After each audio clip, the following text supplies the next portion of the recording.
예수 그리스도는 우리의 모든 죄를 대신 지시고 십자가의 형벌인 죽음을 당하셨어요. 자, 이때 우리도 그 십자가와 함께 못 박힌 것이나 마찬가지다라고 지난주에 여기까지 말씀을 드렸어요. 주님이 내 모든 죄를 대신 지시고 십자가에서 그 죄의 형벌인 죽음을 당하셨는데 그때 우리도 그 십자가에 함께 못 박힌 거예요. 왜냐하면 우리가 예수를 믿을 때 예수 그리스도와 연합하여 한 몸을 이루기 때문이에요. 내가 예수를 나의 구주로 영접합니다. 예수만이 나의 구원자 되십니다. 예수 없이 내가 못 삽니다. 내가 그렇게 고백하면서 예수를 믿은 그 순간부터 예수님과 나는 연합하여 한 몸이란 말이에요. 예수님 말씀하시잖아요. 나는 참포도나무요 너희는 가지라. 나와 나에 붙어 있단 말이에요. 예수님과 내가 한 몸을 이뤘다는 연합체이기 때문에. 그래서 예수님이 십자가에 못 박혀 죽으셨다는 얘기는 나도 그 십자가에 함께 못 박혔다는 거예요. 예수님이 다시 장사하셨다가 살아나셨다는 얘기는 나도 다시 살아났다라는 그런 의미가 된다라는 것입니다. 그래서 주님의 죽으심이 곧 나의 죽음이 되고 주님의 부활하심이 곧 나의 부활이 되는 이게 예수 믿는다라는 말이에요. 즉 우리가 예수와 함께 죽고 예수와 함께 다시 살아나게 된다라는 것입니다. 그리고 이것은 오직 아침에 말씀드렸던 것처럼 믿음을 바탕으로 성립되는 것입니다. 주님이 나를 위해 죽으시고 부활하셨다라는 것을 믿을 때에 그 모든 구원의 은혜를 내가 믿음으로 누리게 되는 것입니다. 그래서 믿음이 중요한 것입니다. 이어서 사도 바울은 골로새 교회 성도들이 예수를 믿기 이전의 상태에 대해서 간략하게 묘사합니다. 예수 믿기 전에, 예수와 너희가 연합하기 전에, 예수와 한 몸이기 전에 너희는 이런 상태였다라고 사도 바울이 말합니다. 그게 오늘 본문 13절 말씀입니다. 13절 말씀 다시 한번 읽어보도록 하겠습니다. 시작.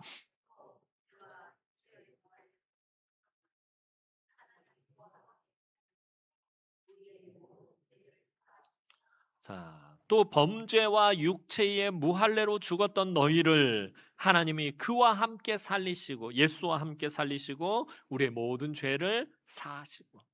자, 사도 바울은 골로새 교회의 성도들이 예수를 믿기 전에는 범죄와 육체의 무할례로 죽어 있었다라고 이렇게 말하고 있습니다.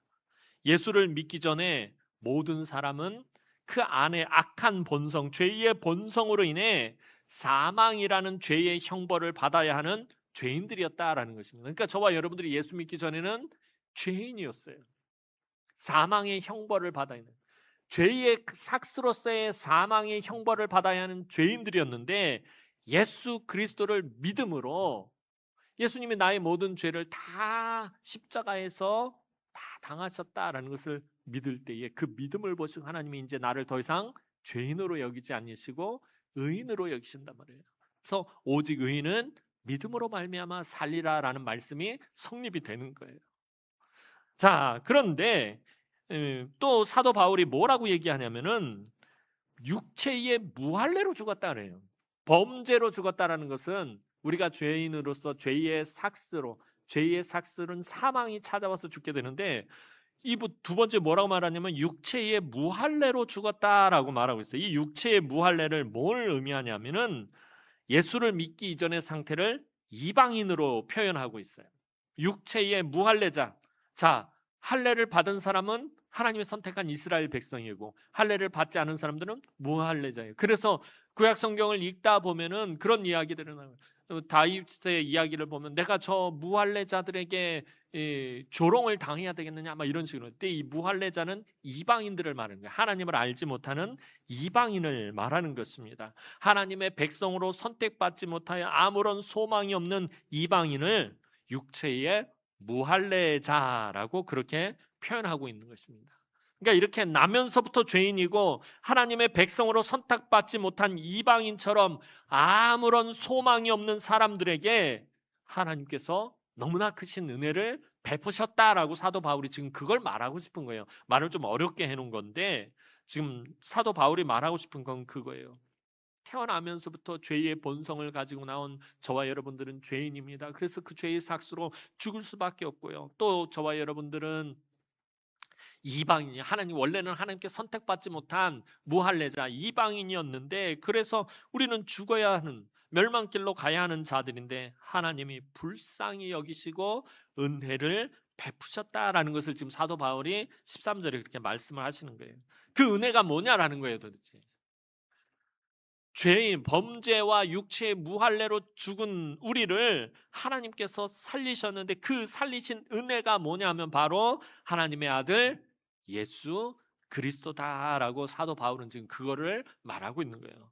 사람들이 아무런 소망이 없는 존재가 되는 것은 바로 죄의 문제 때문입니다. 우리 안에 죄의 문제가 해결되지 않으면 아무 소망이 없다라는 거예요. 근데 저와 여러분들은 천국의 소망을 가지고 살아가요. 천국에 들어갈, 저와 여러분들은 다 천국, 죽으면 지금 당장 죽어도 천국에 들어갈 수 있죠?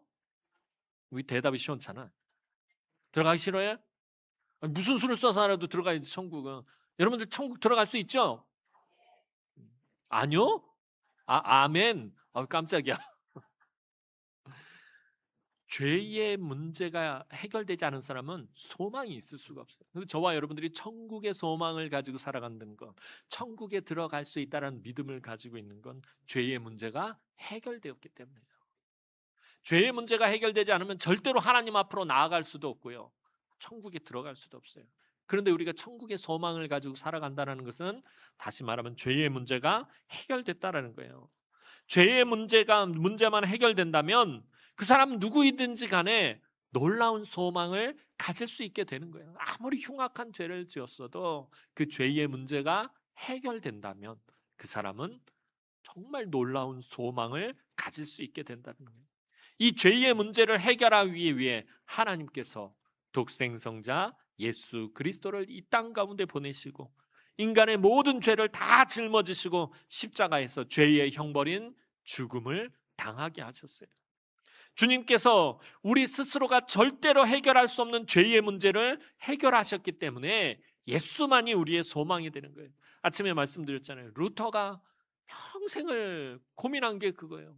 아무리 고행을 하고 아무리 선행을 하고 아무리 착하게 살려고 애쓰고 죄의 문제가 해결이 안 되는 거예요. 여전히 내 안에는 막 죄의 본성들이 막 쏟아져 나오는 거예요. 악한 생각을 하고 음란한 생각을 하고 나쁜 짓을 하고 때로는 금식도 하고 막 회초리로 나를 때려보기도, 내가 나쁜 생각을 할 때마다 막 내가 스스로를 막 채찍질을 하기도 하고 회초리로 자기 종아리를 막 때리기도 하는데도 그때뿐이지 좀 지나면 다시 악한 생각이 떠오르더라는 거예요. 솔직히 저와 여러분들도 그러잖아요. 제가 지난달 몇 주 전에 그 대상포진 예방 접종을 했어요. 와, 죽는 줄 알았어요.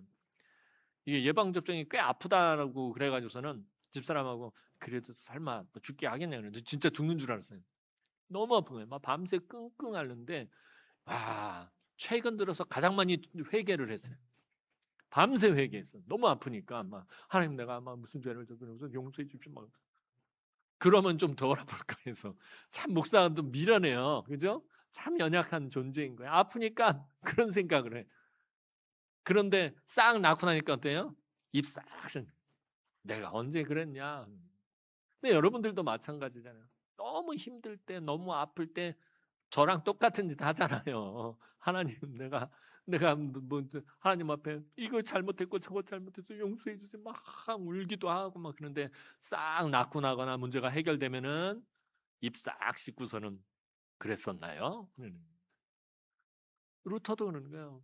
아무리 고민하고 아무리 금욕하고 아무리 고행을 하고 아무리 선행을 해도 이 죄의 문제가 스스로 해결할 수 없다라는 것만 자꾸 확인을 하게 되는 거예요. 그러니까 오늘 저와 여러분들도 마찬가지잖아요. 예수 믿고 우리가 구원받았다고 해서 교회에 모여서 신앙생활을 하지만 여전히 내 안에서는 가시들과 쓴뿌리들이 쏟아져 나오는 거예요. 그러면서 우리가 깨닫게 되는 게 뭐예요? 내가 여전히 연약한 존재구나. 내가 여전히 부족한 존재구나. 하나님의 은혜 없이는 살 수 없는 사람이구나. 하나님이 나를 붙들어 주시지 않으면 안 되는구나라는 것을 깨닫게 되잖아요. 그래서 우리의 소망이 누구예요? 예수 그리스도밖에 없는 거예요. 그러니까 히브리서 기자가 오직 믿음의 주요 온전하게 하시는 이인 예수를 바라보자 하고 말하고 있는 거예요. 예수밖에 소망이 없는 거예요. 내 힘으로 할 수 있는 게 아무것도 없는 거예요. 내가 우리의 죄를 털끝 하나라도 희게 할 수 있나요? 없는 거예요. 그러니까 예수만이 소망이 되는 거예요. 이어서 사도 바울은 이렇게 죄악으로 인해 아무런 소망이 없었던 우리들에게 하나님이 어떤 은혜를 베푸셨는지에 대해서 말씀합니다. 그게 14절 말씀이에요. 자, 14절 말씀 한번 읽어보도록 하겠습니다. 14절 말씀입니다. 시작.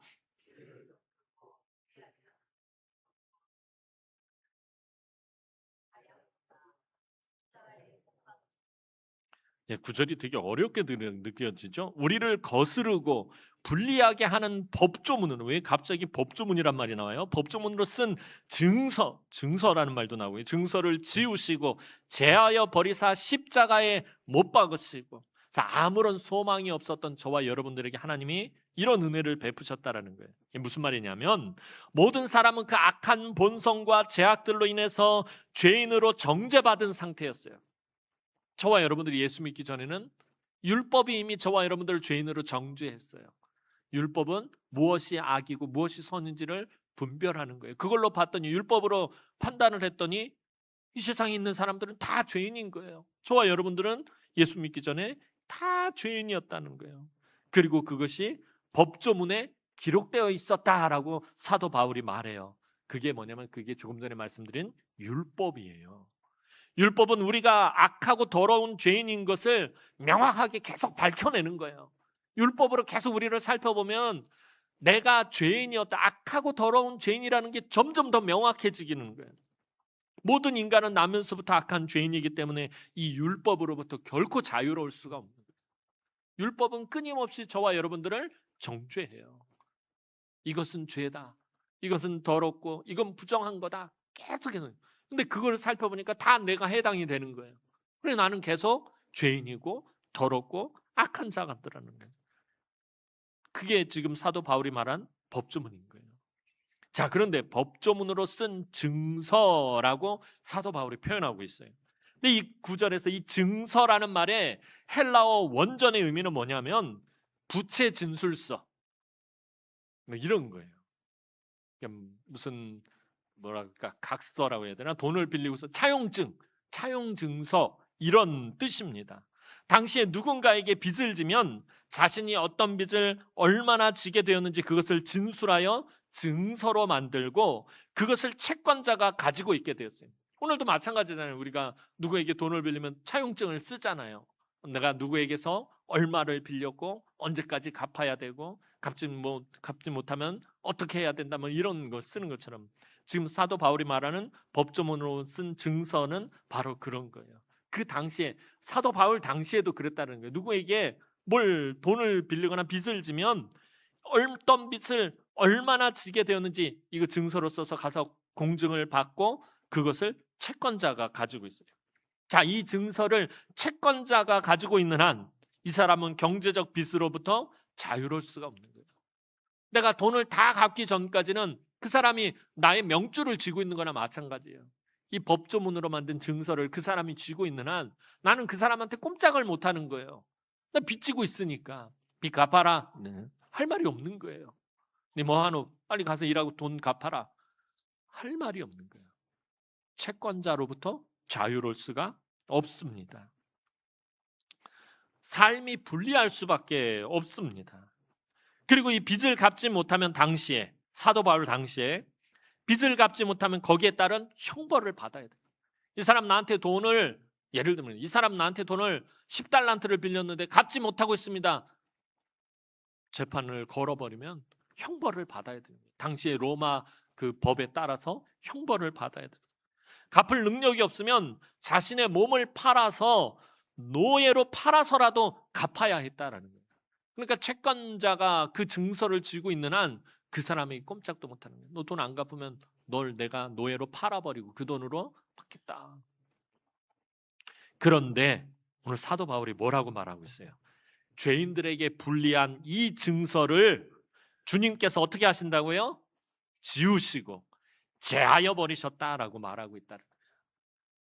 오늘 우리말로 번역할 때 지우시고 제하여 버렸다라고 하는데, 이게 원전의 의미는 그 증서를 찢어버렸다는 거예요. 아주 빡빡 다 찢어버리고 무효화했다라는 거예요. 채권자에게서 뺏어가지고 그걸 다 찢어서 버려버렸다는 거예요.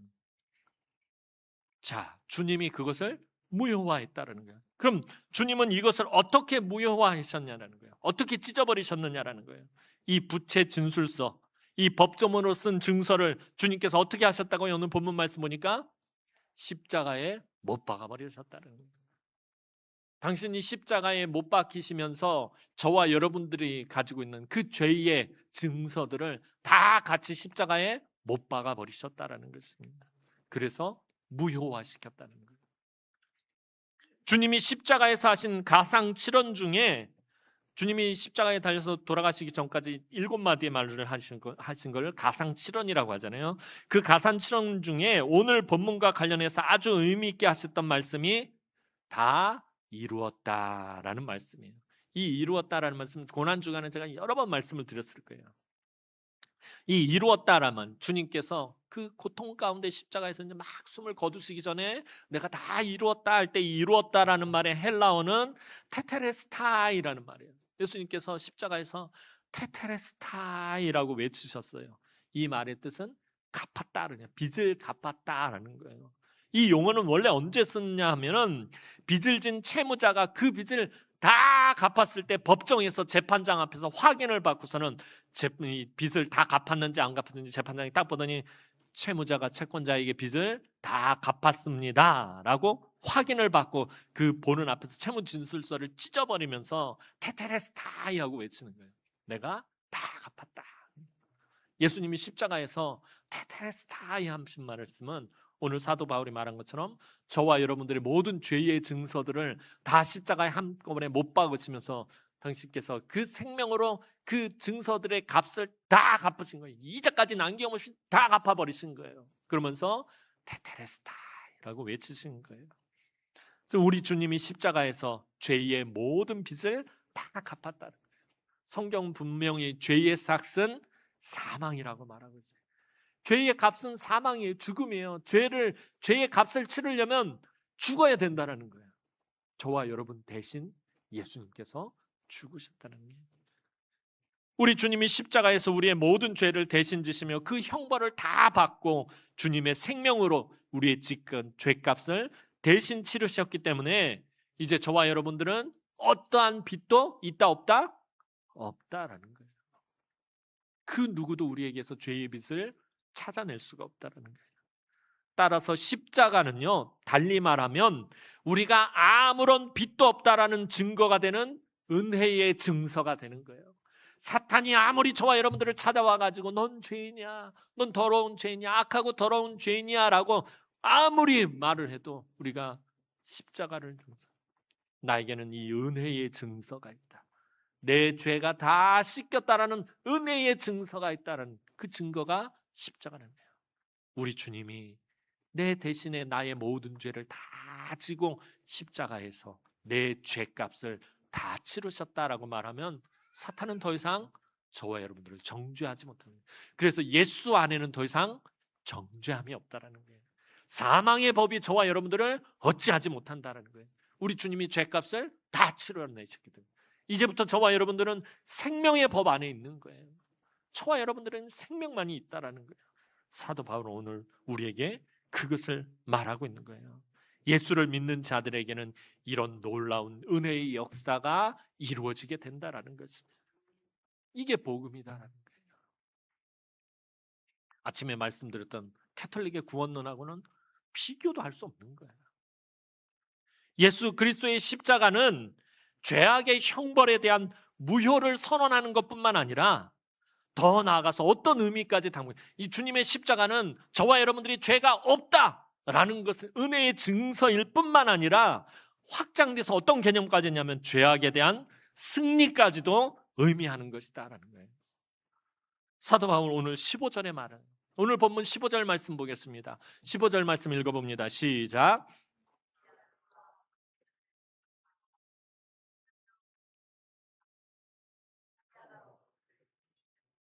아멘. 통치자들과 권세들을 무력화하여 드러내어 구경거리로 삼으시고 무엇으로 그들을 이기셨느니라? 십자가로 그들을 이기셨느니라. 여러분, 십자가는요 사도 바울이 있잖아요. 십자가의 도가 믿지 않는 자들에게는, 멸망을 당할 자들에게는 부끄러운 일이래요. 어리석어 보인다는 거예요. 그러나 구원을 받은, 예수 그리스도를 믿음으로 구원을 받은 저와 여러분들에게는 이 십자가가 하나님의 능력이라는 거예요. 능력이라는 거예요. 하나님의 능력, 승리하는 능력이다라는 거예요. 여기서 통치자들과 권세들은 사람을 멸망으로 이끌어가는 사망의 권세와 같은 악한 영의 세력을 의미하는 말이에요. 우리 주님은 십자가에서 이런 악한 세력들에 대해서 완전한 승리를 거두셨다라는 거예요. 십자가로 그들을 이기셨느니라. 주님도 선언하셨어요. 너희가 세상에서 환난을 당하고 담대하라. 내가 이미 이겼노라. 내가 세상을 이미 이겼노라라고, 이기셨다라고 예수님이 선포하셨다는 거예요. 무엇으로 이기셨다고? 오늘 본문 말씀 보니까 십자가로 이기셨다는 거예요. 십자가, 그 고난의 십자가로 우리 주님이 이기셨다라는 것입니다. 완전한 승리를 거두셨다라는 것입니다. 자, 그런데 여기서 또 특이한 표현이 있어요. 통치자들과 권세들을 무력화하여 드러내어라는 말을 사도 바울이 사용하고 있어요. 무력화하여 드러내어. 이게 무슨 말이냐면, 이게 사도 바울 당시에 이 로마가 전 세계를 다스리고 있었거든요. 근데 로마가 정말 강력한 군대를 보유하고 있었어요. 우리 지난주에 말씀드렸잖아요. 레기온, 그 군대 귀신 들린 자 얘기할 때 로마 군단 병력은요, 당시에 세계 최강이었어요. 로마 어디 가서 전쟁을 진 적이 없는 거예요. 아주 강력한 군대였어요. 이 로마 군대가 전쟁에 나갔다가 승리하고 야만족과 싸우고 땅을 정복하고 그리고 돌아올 때 개선 장군이 타는 전차 뒤로 어떤 일을 했냐면, 사로잡은 적군의 우두머리에 옷을 벗기고 조롱하며 끌고 왔어요. 그것을 표현하는 말이 무력화하여 드러내요. 그러니까 무장 해제를 하고 옷을 벗기고 수치스럽게 끌고 온다라는 말을 무력화하여 드러내어라는 그 표현을 하고 있는 거예요. 이게 무슨 말이에요? 악한 원수 마귀의 세력을 우리 주님이 십자가에서 어떻게 하셨다는 거예요? 완전히 무장 해제시켜버리고 크게 승리하셨다는 거예요.